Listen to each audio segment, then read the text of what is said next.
ഇന്ന് നമ്മൾ തയ്യാറാക്കാൻ പോകുന്നത് സദ്യ സ്പെഷ്യൽ മീൻകറിയാണ്. വളരെ ടേസ്റ്റി ആയിട്ടുള്ള നല്ല ചാറൊക്കെ നല്ല കുറുകിയിരിക്കുന്ന ഒരു മീൻകറിയുടെ റെസിപ്പിയാണ്.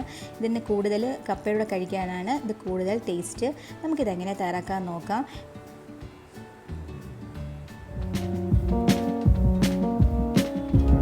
അപ്പോൾ അതിനുവേണ്ടി ഞാനൊരു ചട്ടി എടുത്ത് വെച്ചിട്ടുണ്ട്. അതിലേക്കൊരു 4 ടേബിൾ സ്പൂൺ വെളിച്ചെണ്ണ ഒഴിച്ചിട്ടുണ്ട്. വെളിച്ചെണ്ണ ഒന്ന് ചൂടാകുമ്പം ഒരു 1/2 ടീസ്പൂൺ കടുക് ഇട്ട് കൊടുക്കാം.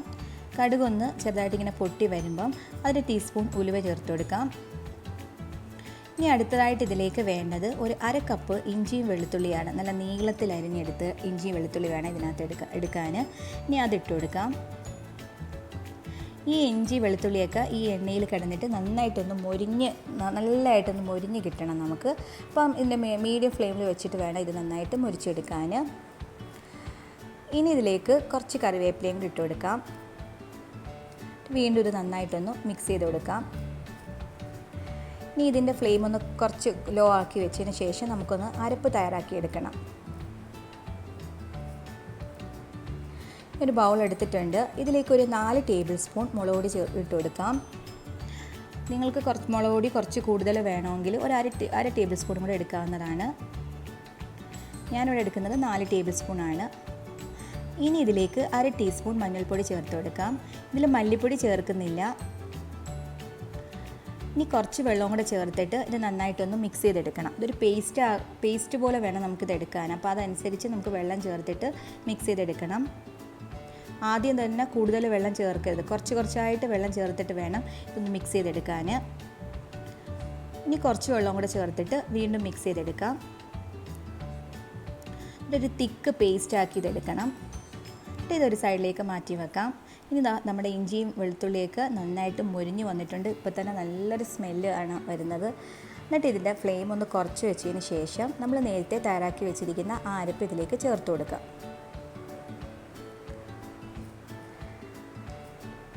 എന്നിട്ട് വീണ്ടും ഇത് എണ്ണയിലൊന്ന് നന്നായിട്ടൊന്ന് ഇങ്ങനെ മിക്സ് ചെയ്തെടുക്കണം. ഇതൊന്ന് എണ്ണയിൽ കിടന്നിട്ട് ആ എണ്ണയൊക്കെ ഒന്ന് തെളിയണം. അപ്പോൾ ഇതിലേക്ക് നമുക്ക് ഞാനൊരു അര കപ്പ് വെള്ളത്തിൽ ഒരു 2 കുടംപുളി ഇങ്ങനെ കീറിയിട്ട് എടുത്ത് നേരത്തെ വെച്ചിട്ടുണ്ട്. അപ്പോൾ ഈ ബാക്കി ഇനി നമുക്ക് അരപ്പിൽ ബാക്കി വരുന്ന കുറച്ച് അരപ്പൂടെ കാണുമല്ലോ, അരപ്പെടുത്ത ബൗളിൽ. അപ്പോൾ ആ വെള്ളമാണെങ്കിൽ ഈ പുളിയുടെ വെള്ളവും കൂടെ ചേർത്തിട്ട് വേണം ഇതിലേക്കൊന്ന് ഒഴിച്ചു കൊടുക്കാൻ. കുറച്ച് വെള്ളം ചേർത്തിട്ട് ഒഴിച്ചെടുത്താൽ മതി. അപ്പോൾ ഇതിൻ്റെ ഇടയ്ക്ക് ആവശ്യത്തിന് ഉപ്പും കൂടെ ചേർത്ത് കൊടുക്കാവുന്നതാണ്. പിന്നെ ഇതെല്ലാം കൂടി നന്നായിട്ടൊന്ന് മിക്സ് ചെയ്തതിന് ശേഷം നല്ലോണം തിളപ്പിച്ചെടുക്കണം.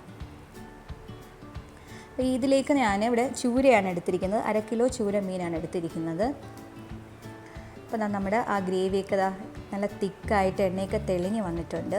ഇനി നമ്മൾ ചെയ്യേണ്ടത് നമ്മൾ നേരത്തെ എടുത്ത് വെച്ചിരിക്കുന്ന മീനിലേക്ക് ഒരു 4 ടേബിൾ സ്പൂൺ ഈ നല്ല തിക്കായിട്ടുള്ള ആ ഗ്രേവിയിൽ അതൊന്ന് ഇട്ട് കൊടുക്കാം. അതൊന്ന് ആ മീനിലേക്ക് ചേർത്തിട്ട് നന്നായിട്ടൊന്ന് മിക്സ് ചെയ്തെടുക്കണം. 4 ടേബിൾ സ്പൂൺ എടുത്താൽ മതി. ഇത് നന്നായിട്ടൊന്ന് മിക്സ് ചെയ്തിട്ടൊന്ന് മാറ്റി വെക്കാം. ഇനിയിപ്പോൾ ബാക്കി കുറച്ച് അരപ്പുണ്ടല്ലോ, അപ്പോൾ അതിലേക്ക് നമുക്ക് ആ പുളിയുടെ നമ്മൾ എടുത്ത് വെച്ചിരിക്കുന്ന പുളിയും വെള്ളവും കൂടെ അതിനകത്ത് ചേർത്ത് കൊടുക്കാം. വീണ്ടും മിക്സ് ചെയ്തതിന് ശേഷം ഇതിലേക്ക് 1 ഗ്ലാസ് വെള്ളവും കൂടെ, നല്ല തിളച്ച വെള്ളം വേണം ഒഴിക്കാൻ.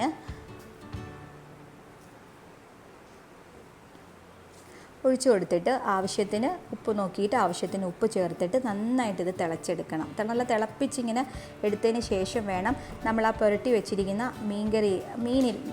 മീനില്ലേ അത് ഇതിലേക്ക് ഇട്ട് കൊടുക്കാം.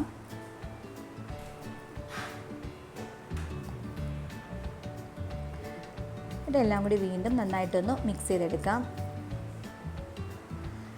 കുറച്ച് കറിവേപ്പില ഇട്ട് കൊടുക്കാം. ഒരു 2 തണ്ട് കറിവേപ്പില ഇട്ട് കൊടുക്കുന്നുണ്ട്. എന്നിട്ട് ഇത് തവിയൊന്നും വെച്ചിട്ട് ഇളക്കരുത്. ജസ്റ്റ് സൈഡിലൊരു ക്ലോത്തോ അല്ലെങ്കിൽ ടിഷ്യോ വെച്ചിട്ടൊന്ന് ചുറ്റിച്ചെടുത്താൽ മതി. എന്നിട്ട് ഇതൊന്ന് അടച്ച് വെച്ചിട്ട് മീഡിയം ഫ്ലെയിമിൽ കുക്ക് ചെയ്തെടുക്കണം.